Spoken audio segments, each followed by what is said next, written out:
Great. Thank you for joining today. Chandan and I are going to talk a little bit about Amazon stock.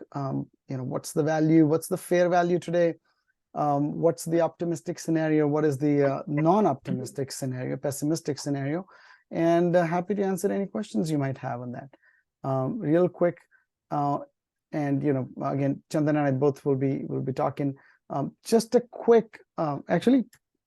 I'm co-founder and CEO of Zillion. Chandan, if you can give a quick intro about yourself, then we'll jump into other things. Yeah. My name is Chandan Malu. I'm a co-founder of SECdiver.com. I have experience working at Amazon, Twitter. This is an area that I'm pretty excited about. I love stock investing. I think that's the way to think about, especially for your passive money and long-term compounding. Super excited to work with Gagan. Great. And if you have questions about what is Zillion, we actually are building the entire stack for financial, personal finance and your financial decisions. We believe that there are 7 layers of personal finance. It starts with earning, then saving as much as you can, investing most of those savings in good investments, and then also taking care of your spending so that things don't get out of control, borrowing smartly, and also planning it all like a professional, and then lastly, protecting your wealth once you have created it. And we at Zillion help you at each step along the way. We believe the path to financial freedom takes, there are many milestones, many steps. For instance, you want to know how to improve your 401k. We have a product for that. If you want to know whether you are on track for a vacation budget this year, we have a product for that. And how that vacation will impact your overall retirement goals. We have a product for that. Whether you should buy a rental home or whether you should buy a rental property, we have a product for that. How much you should save for emergencies, how you should invest real estate, stocks. We have products for that. Not just that, we also are innovating in this space at a pace that is unprecedented. Just like credit score measures how well you manage the money that you borrow. But what about the money that you don't borrow, that is your own? How well do you manage that? So we actually created and patented a proprietary score, which we call Money Score, which takes care of measuring the health of all your finances. Not just that, we also have a tool to help you navigate debt in a smart way and become debt-free sooner. And also smart mentors like Chandan, when you have a question about, should I buy Amazon or not? Should I buy Spotify or not? We have smart mentors who can help you sort through those questions and get clarity on this. And our goal, our vision is that you should be able to do all things finance in less than 10 minutes per week of time investment. We understand you're busy, you work full-time, you probably are raising family, you just don't have time for all things finance and learn everything in detail. So we make it really easy for you to do all that. Okay, so let's jump in. Amazon. And again, if you have questions, feel free to type them in chat. So Amazon, this is as good as it gets when it comes to a beautiful story of a company that started, humble beginnings, like 28 years ago. And you can see that this is a machine that just keeps getting bigger and better over time. This is the trailing 12 months revenue. And Amazon this year is on track to do close to $600 billion in revenue. It boggles my mind to even think about it. 600 billion. Like a few years ago, I thought Walmart is going to remain the biggest company in America. Amazon has surpassed Walmart in revenue.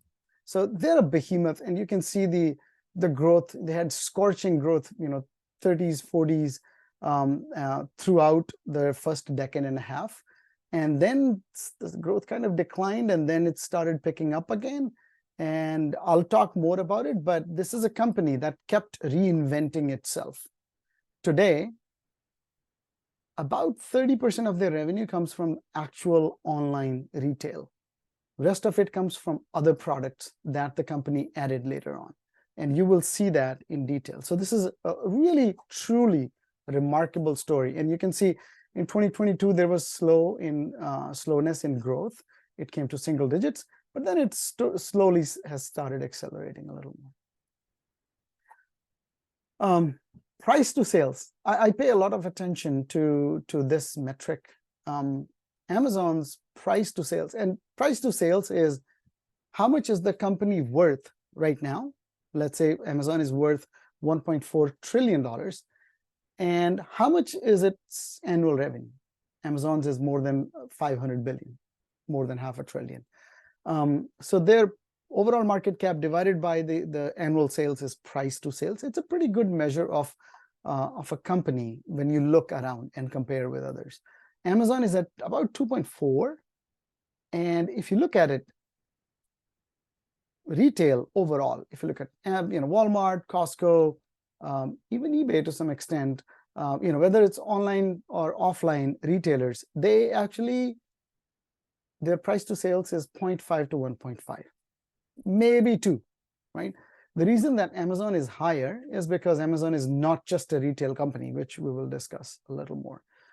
And also, if you look at Google, Netflix, eBay's too, but Google, Netflix, they're tech companies. Their price to sales is 6. And tech companies in general range from 5 to 10. And Microsoft is a much more, I would say, much less cyclical. So their price to sales is higher and their margins are higher. And price to sales ultimately reflects in how good the margins are. Retail margins are low, 5% or so. So this is, their retail price to sales is low, but tech margins are higher. So tech price to sales is higher. And I like to look at price to sales more than price to earnings, because a company can choose to boost its earnings at any time by reducing investments. Fortunately, Amazon is not that kind of company. It has continued to invest a lot of money into its own business, so that it's buying future growth by investing the profits today. Any questions on this? And this is what I mean, operating profit, if you look at it, Amazon deliberately doesn't like to take a lot of profits. They just like to spend it. Just this earlier this year, they spent about $10 billion to buy a company called One Medical, which is their foray into healthcare. But you will always see them building more warehouses, building more data centers. They just keep investing in the business. And despite all that, they still are able to generate $11 billion in profit, despite their not wanting to generate. So that's how profitable they are inherently as a business. Chandan, would you like to add something? I think for Amazon being such a wonderful business, being such a big business at $500 billion and $1 trillion, growing at lower teens rate itself is amazing. It's very hard to grow at low teens rate from a sales perspective. The second thing is Amazon is as a business is more about cash flows. So probably we'll have a slide later, but Amazon, if you look at it, the cash flows are humongous. They pay their suppliers, they pay their vendors 30 days, 50 days after, and they get the cash very much first. They have a negative working capital. That's a very big boost for the Amazon business. Yeah, and that's true for all retailers. Retailers, their cash buffer, because they have net 30 or net 60 with their vendors, retailers are usually cash positive in that sense. So if you see the price to earnings ratio, you'll see a lot of volatility with Amazon. Yeah. But if you see the price to operating cash flow, you'll see a pretty good trend, and you'll understand why Amazon is such a wonderful compounder. Yeah. Great. Now let's talk about tailwinds, right? Amazon is growing. One, it's a very competent set of people, and Chandan was part of it. You can understand from that. That's one. But second is also Amazon is very good at identifying trends and then riding those trends. And one of the greatest trends of our lifetime so far has been just emergence of online commerce and online everything. And you can see, even though we have seen wonderful growth online retail sales is still about 22%, so about a fifth of all sales. And I think it's not going to go to 100%, but I think in the US it will probably go to about 50% and then stay there. In China, it has actually gone almost 60+%, but COVID has messed up things because people weren't allowed to go out, so online sales had to grow. But I think in the US, over time, I can expect that wherever we are at in terms of online sales, we can double from here over the next 5, maybe 10 years. So there's still a lot of runway left, and that's actually an amazing tailwind for Amazon. Other The beauty tailwinds, is, please go ahead. beauty is Amazon takes a biggest pie of this e-commerce share. Yeah. Right? It has taken over the competition. It has been able to, given its pricing power, given its wonderful customer obsession, is able to take over market share from each of those e-commerce players. Yep, absolutely. And if you ever doubt that, I asked my wife, I'm like, hey, we should cancel Prime membership. She's like, I'm going to kill you. Right? That's really simple way of expressing customer obsession, because even though I'm like, hey, we can get packages 3 days later, it's not a big deal. She's like, nope, I want my next day delivery. So that customer obsession, the investments they made in the second day shipping and all that pays off in the long run. And because they have been like cash flow positive always, because being in retail and being so customer obsessed, they have always been able to stay ahead of the game in that. Okay, other tailwinds, and this is we can call it tailwinds, or we can maybe call it artificial tailwinds. Amazon likes to create its own tailwinds. So for instance, they made an acquisition in 2018, I believe. It was a company called PillPack, and it was a small pharmacy online, a new and shiny company. They bought it and they started Amazon Pharmacy with that. And just to give you an idea of how the industry thought about it, Rite Aid shares dropped 20-something% the day this announcement was made. Right? I mean, things of the, I think Walgreens shares dropped 10% the day this announcement was made. The point is, Amazon has it rules online retail, but if you think about pharmacy, it really is a very, very small player. And they have created this new product line, which I believe in next 10 years, we will look back and say, remember when pharmacy was just a side thing for them? I think it will become a $100 billion business in the next 10 years for them, because they already have the presence, online presence, the trust, they know how to work the regulatory, and overall, it seems like the wind is blowing in that direction, or Amazon is forcing the wind to blow in that direction.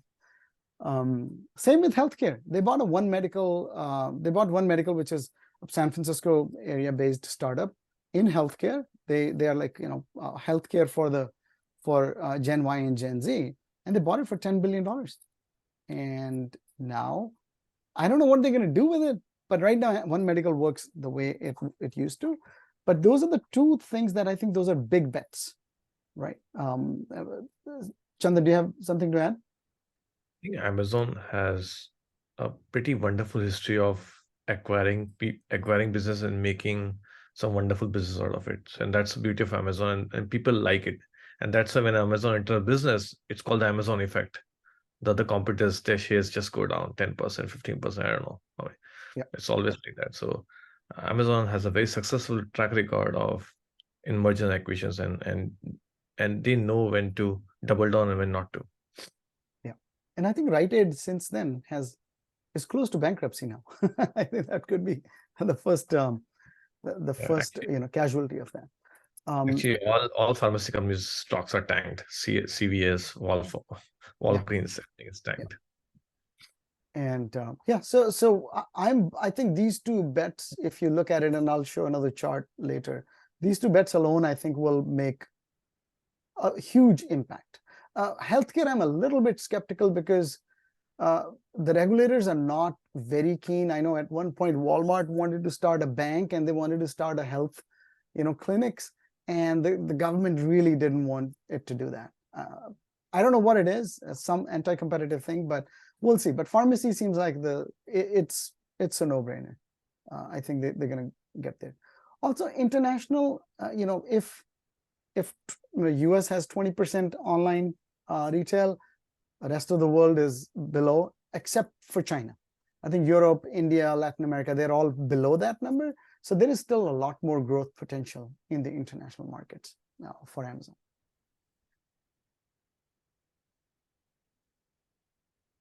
So this is what I meant by, Amazon creating its own, tailwinds.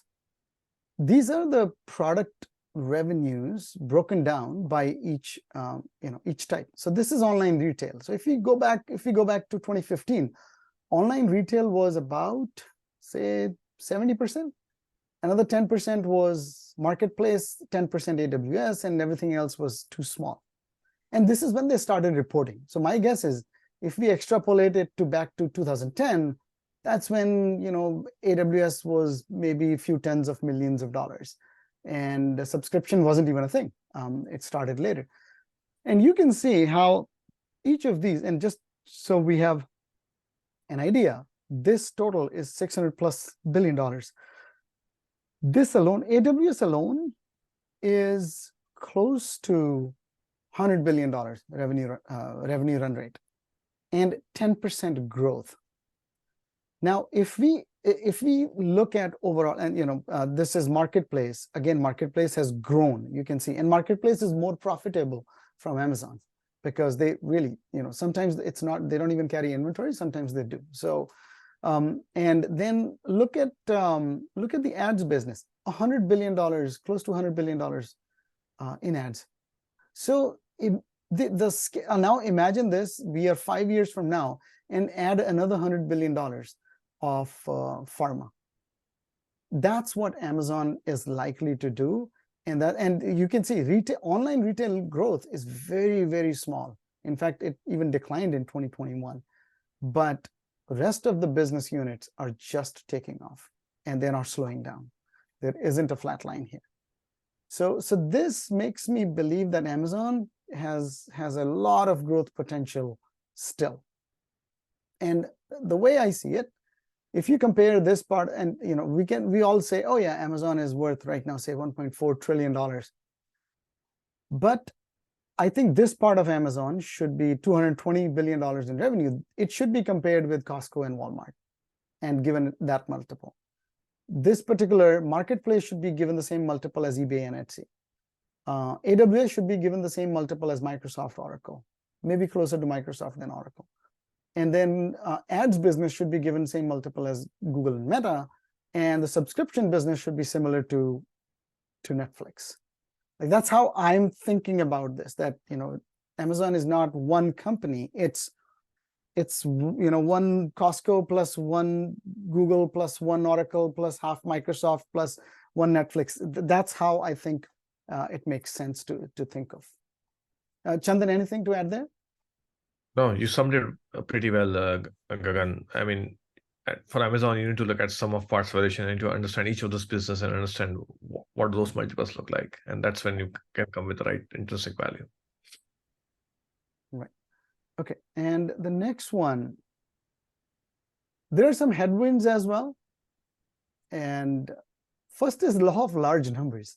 If you're a $600 billion company, I mean, you're getting into $1 trillion territory, and at some point you run out of things to sell, right? If you're selling, little Timmy's toys to the latest movies, to everything in between, I mean, American economy, if we purchase it, what I would say 5 trillion, 6 trillion worth of stuff every year, at some point you're going to run into that number. And that's why I think we see in this one, the online retail part is not growing very fast, because if people have loyalty to Costco or IKEA or Walmart, or they are so close to Walmart, or one of the retailers, Amazon is not going to be able to take that business as easily.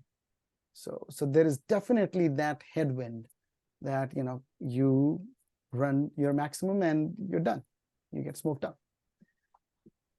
And that also plays into this. There aren't that many new markets to capture. Or I should actually qualify. There aren't big enough markets left to capture. Is Amazon going to build cars? I don't think so. That's another big market, but Amazon is not going to do that, right? Other than that, even if you take, let's say, sports streaming and all that, those are, comparatively speaking, much smaller markets compared to where Amazon is. So even if Amazon were to capture sports streaming completely, it'll add maybe 5 billion in revenue, 10 max. So it's really not going to have the same amount of impact as some of the other products they've had. Do you want to share anything on that, Chandan? I think they are getting into physical stores, and now there's Amazon Courier, which is like the satellite thing. So there's the eco, like the smart devices thing. So Amazon is slowly developing that muscle, and being pioneer in certain places. So we'll see what happens. But there are these growth levers that Amazon has. The one you talked about, health, is another one.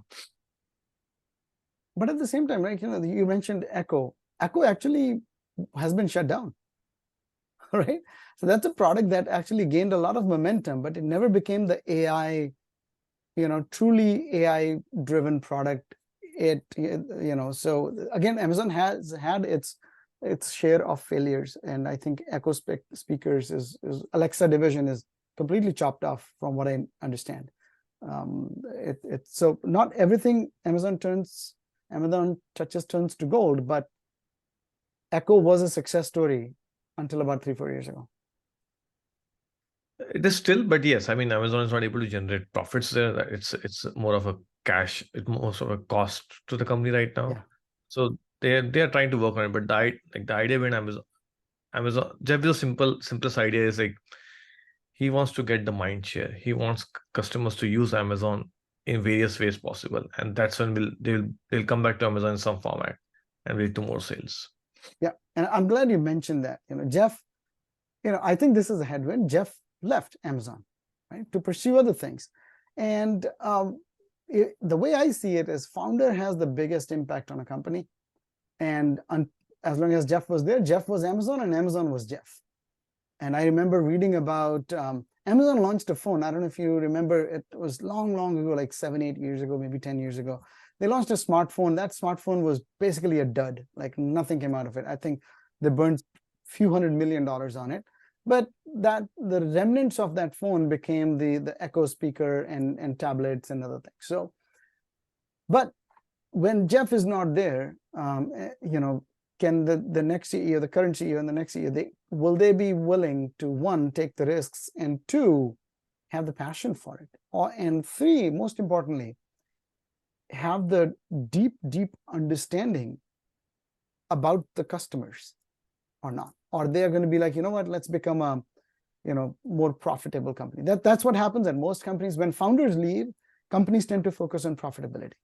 Less moonshots, less ambitious things, and more about listen to Wall Street. If they want more profit, we'll generate more profit, we'll buy back more shares. So rather than building warehouses, you end up buying more stock, and pump up the stock value. I think that's a risk, and I think the market is pricing that. Market always prices that in. No new products lately. Like ads is the big breakout I think we have seen, but since then I haven't seen a big new product. And Chandan, you might have more insight into this than I do, because I'm only privy to the public knowledge here. I think just to take a step back, I think every product takes its own sweet time. It's not like you will see something in like the next 5 years. It takes like 10 plus years. So AWS has been there for like 15 years, and now we are at that. We are big.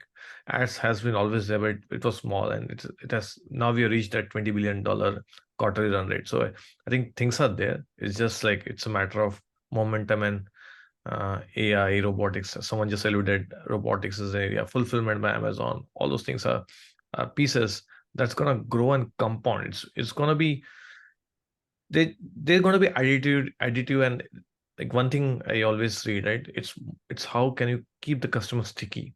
How can you make sure the customers never run away from a platform? How can you make sure it's a shared onboarding? It's a shared platform for you. And Amazon has done pretty well there. The second thing I want to add was like, yeah, I know Zeph has left, but Amazon has a culture like Andrew Jassy, and I know all these people. They are super wonderful. I mean the there's a core principle called frugality, and Amazon is frugal in its own sense. So shareholders are taken into consideration. Businesses are only invested based on the return profile. Great, great. Again, the ultimate success of Jeff would be if the CEOs that follow him are able to replicate or even exceed the level of success that he has seen, right?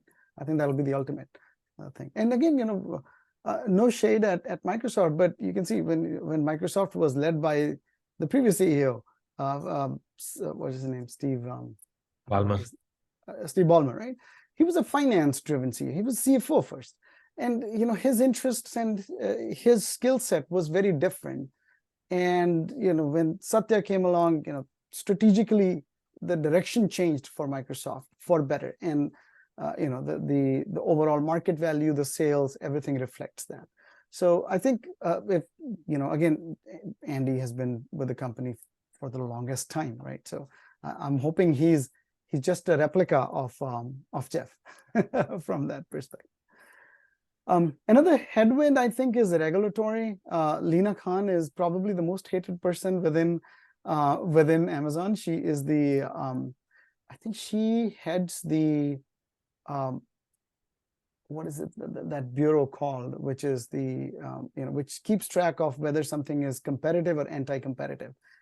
And she is she's the competition czar within the government, and she has been after Amazon big time, and so many lawsuits have been brought up for Amazon. So I think the bigger you get, the more scrutiny you're going to have.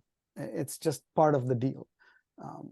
So one anecdote there is in 2001, when US Department of Justice brought lawsuits to Microsoft, anti-competitive lawsuits. After that, actually, the lawsuits didn't go anywhere. FTC, yes, thank you. FTC, Federal Trade Commission, is Lina Khan is the chairperson of that. And I think her thesis was on Amazon before when she was in academia. But yes, when FTC DOJ brought lawsuit against Microsoft, it didn't break up Microsoft, but it changed them in a way that their DNA kind of shifted at that time, because they were less focused on building amazing products, and they got a little more obsessed about, we don't want to piss off the government. And that changes very subtly, that changes the DNA of a company. And my guess is Amazon has learned from that. So has Google. Google is, like a $300 billion per year company, and they are a virtual monopoly, and they still get to go to Washington and say, no, we are not a monopoly. And so I think companies have learned from Microsoft's follies and have gotten better. Let's see how well Amazon continues to push back against this. I think the wonderful thing about Amazon is customers love Amazon, and that just is such a big tailwind for Amazon that they just use that everywhere to showcase. Exactly. As I said, my wife is like, I'm going to kill you if you cancel Amazon Prime, and that's a true customer obsession. Part of our lives. Yeah. So yeah, I think this question we get a lot of time. Who's the next Amazon? And so far, you know what, Chandan, you go for it. Yeah, to be very frank, I struggle with this question. I think I feel Amazon is such a wonderful company, and the management is just top notch. And the beauty of Amazon is it's able to survive competition, build on its. Amazon has created this moat of distribution empire across its warehouses and everything, and that has given it's this arm wherein given a product can distribute efficiently, and it's using that leverage everywhere. So yes, we have a lot of threats in terms of Chinese companies coming in. We have smaller e-commerce shops coming in, but I feel I feel Amazon has been able to take over the competition. And the only biggest reason is customer obsession. As like Gun was telling his wife would kill him if he loses Amazon Prime membership. Amazon has made it so simple. The beauty of Amazon is like, let me tell you one example. I ordered something from Amazon and we just said to the customer agent that, hey, we didn't like the product. And they didn't even ask a question. They just refunded the money and you can keep the product. Yeah. Talk about Questions customer obsession. and you don't get that. Yeah, you can buy something from China, but like if something goes bad, it's of bad quality, what would you do? Mhm. Right. So um that's a But bit there's of the other aspect of it, though, which is um, small businesses hate Amazon because of that. Because Amazon will always favor the customer and screw the supplier. And if you're IKEA, this is part of your cost. And so we will talk about that, but please keep going. I think like that is very true, and that's when Amazon and Costco and Walmart, that's what is their game plan. But at the end of the day, customers vote with the dollars, and wherever the sales are, that's when the suppliers or the vendors have to go. There's no choice. Yes, it will squeeze in margins, but I think that's what brings that's the beauty of humans, right? Like Yeah. we try to lean in and we try to make things much more cheaper, and we try to find some ways to reduce our cost. And there's a saying at Amazon, right? Or Jeff used to say, right? Your margin is my business My opportunity. opportunity. Yes, that's what he said. Yes, I agree. I agree. And I think you are right, absolutely right about that. But the only reason I say that, small businesses, I worked for Square, and one part of Square's business was online retail, helping people set up their online stores real quick and start selling online. And small businesses just, if they can avoid Amazon, they do. And if you think about it, after a certain point, the customers are also the small businesses, right? So it gets into an antagonist relationship, and that's where Shopify comes in. Small businesses love Shopify as a platform. So Shopify over long term is emerging as, hey, if you want to do it on your own, use Shopify, because Amazon will squeeze you, Shopify will not, right? So let's say if you have your own branding power, let's say you are an ice cream shop in your town and all you do is just sell in your town, you're not going to come to Amazon. Shopify is your thing. So I think it is becoming like for the big suppliers and most retail customers, Amazon. But niche, it's either Etsy or Shopify, but Etsy is still very too niche and too small. Shopify is emerging as a good platform that I think even after when they bought a fulfillment center, I think, well, they sold it. Actually, they sold it back to Amazon. They had bought it, but then they sold it. So Shopify is becoming that technology platform for small businesses. Exactly, because the small business cannot invest so much in technology, and that's where Shopify comes with this horsepower, right? That Yeah. provides you that leverage, and you can at least get things online, get customers online, get the power of Shopify there. Yeah. Cool. And this, I did some rough, back of the envelope math on Amazon's market cap. This is where it's at right now, 1.4 trillion, about 2.3, 2.4 price to sales ratio. The growth is slowing a little bit, right? If we compare it like the long-term average. Capital investments are still high, and seems like, at any point in time, the market valuation is fair. Right? That's the market gives you the valuation, and that's fair at that point. But if I were to say, hey, listen, this is a little bit of pessimistic scenario that Amazon has seen its heyday. The growth is going to slow to 2 to 3%, maybe 4%. Some of the investments are not going to pan out, let's say One Medical and things like that. Then it will go to about 2 price to sales ratio, about 1.1 trillion, 1 to 1.1 trillion, in the medium term. But if we take a slightly optimistic scenario where companies' new products like the pharmacy, the healthcare, and maybe even fulfillment at an even bigger scale, and maybe their own, they were thinking of giving competition to UPS and FedEx, right? Their own actual end-to-end fulfillment.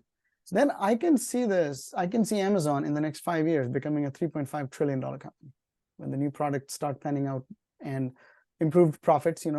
At some point, a company can't invest more. If Amazon has 5 warehouses within 10 miles of every American, that's at some point that investment will stop. So the free cash flow will improve even further, will lead to further higher valuation. And in that scenario, free cash flow growth grows tremendously in 2030, higher operating margins because of that, and new products every 5 years. That's what I've seen. Any good company, every 3 to 5 years, there's going to be a new product that becomes $1 billion plus. And I can see that in that scenario, it becoming a $3.5 trillion company. Competition notwithstanding, I think competition is, Amazon knows how to deal with it. So this is kind of our I would say the overall capping the discussion. We believe if you are on the edge whether to invest in Amazon or not, I'm more in the optimistic scenario, and I would say that it's probably still a good investment for the long run. I think Amazon is the cheapest from a price to operating cash flow ratio perspective at this point of time. So it's definitely a wonderful opportunity. So yeah, if you have been sitting on the sidelines and you want to buy, this is not a bad time to buy. If you are sitting on investment, you're like, damn, Amazon is toast. I don't think Amazon is toast. I think Amazon is going to do well overall in the next 5 to 10 years. Great. And if you have, sorry, bad slide. If you want other, ideas about where to invest, you can always check out Zillion. We actually we do a rigorous analysis on all the available investments in the market, and then we handpick and show you some that have high growth potential.